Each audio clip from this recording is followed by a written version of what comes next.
Sup sa inyo mga lods? So, kumusta kayo? Walang hangin dito sa amin ngayon mga lods, tsaka medyo maulan. Kaya sa video na to mga lods, ay ituturo ko sa inyo kung paano gumawa naman ng Zumba gamit ang straw, okay? So DIY lang to, kaya kung ikaw gusto mo matuto kung paano siya gawin, tara panoorin mo tong video na to. Let's go mga lods!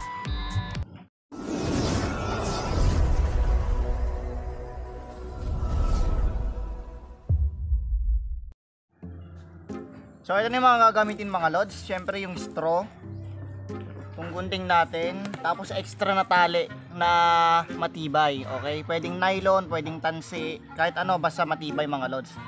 Tapos yung kahoy mga lods. So ang sukat nitong kahoy mga lods, 75 cm, tapos hindi siya katigasan, okay? Medyo malambot lang siya. Kasi itong straw mga lods, madali lang tumalagot eh. Okay? Kaya kailangan yung malambot lang na kawayan. So start na natin to mga lods. Hatiin mo lang yung ano, kuha ka lang ng konti sa may straw.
Porta niya mga lods, baba nyo ng konti para mabanat niya pa ng kaunti yung string.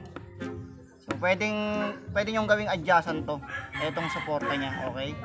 So try na natin to mga lods kung malakas siya. Let's go.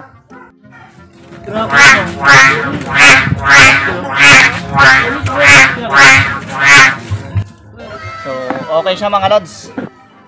Try natin yung nakatali na ganito. Yung parang ginagawa natin sa mga sumba natin na malalakas.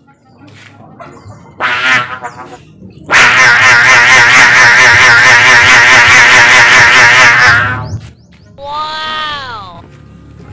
So yun mga lods, sana may natutunan kayo sa video to. Nga pala ito yung update sa mga saranggola natin mga lods. Pakita ko sa inyo. So may bago tayong gawa mga lods na puwet palayok, tapos yung ano niya, yung sumba niya film. Parehas sila nung ano ko, nung puwet buwan ko. So pakita ko sa inyo mga lods. Ito siya.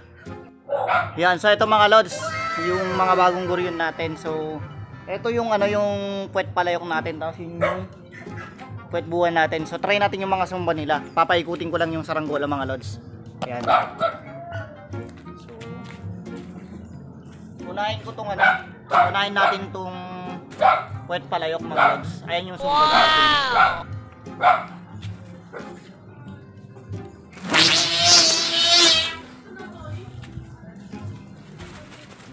Isa pa.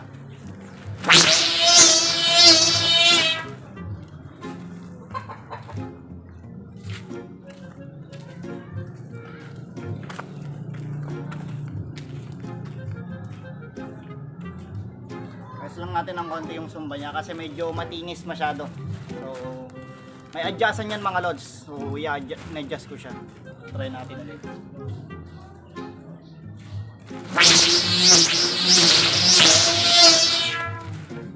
Ayan. So parang kumakanta yung tunog niya. Sunod natin yung ano, yung isa yung puwet buwan. Medyo malakas-lakas to mga lods.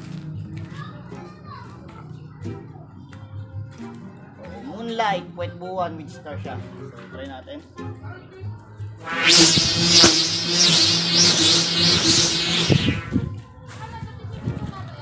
Lakas nga mga lods, isa pa.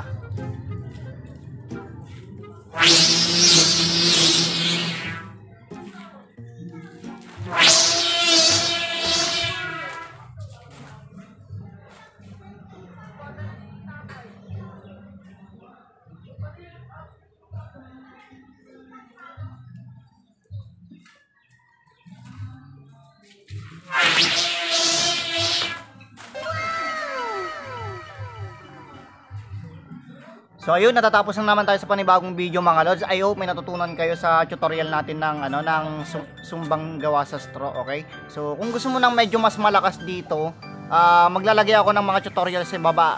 May tutorial tayo dito kung paano gumawa ng film na sumba, paano gumawa ng Mountain Dew na sumba, paano gumawa ng plastic bottle na sumba, paano gumawa ng sako na sumba, okay? So mamimili ka lang doon kung ano yung mga gusto mong gawin na sumba. Pero ang pinaka-advice ko, pinakamalakas doon mga lods, is yung film strip. So pagkatapos mo panoorin itong video, punta ka lang sa may description natin, andon lahat ng link, okay? So hanggang dito lang muna yung video mga lods. Sa mga bago pa lamang dyan sa channel ko, please wag na wag niyong kakalimutan mag-subscribe at pakiclick ang notification bell para palagi kayong updated sa mga video na i-upload ko. Kasi may mga video pa tayo dito na i-upload na mga tutorials tungkol sa mga saranggola, mga saranggola vlog, ganon, okay? So salamat sa time nyo mga lods. Ayan.